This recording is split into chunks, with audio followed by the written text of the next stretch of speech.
Galera, vamos que vamos no trabalho, ó. Hoje eu tô com ela aqui, ó, a nova Tornado 2026, tá? Edição especial da Honda aí.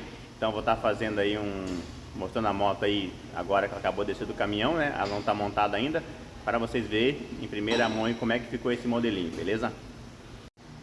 Então, galera, em primeira mão a motoca ficou assim, tá? Com essa plotagem diferente aí, ó, a linha especial aí da Tornado 26, tá? No meu ver, ficou bem bonita, bem maneira. Acho que a gente vai montar ela ainda, né? Mudando as faixas aí, a plotagem total dessa moto. Então assim, ó, edição especial, tá? Para 26 aí. Comenta aí, galera, se você gostou, achou feia, compraria, não compraria, achou mais bonito o modelo passado. Deixa pra mim nos comentários aí, que vocês vão estar recebendo essa moto, vão estar vendo na rua, já vão estar conhecendo ela em primeira mão, beleza? Vamos que vamos.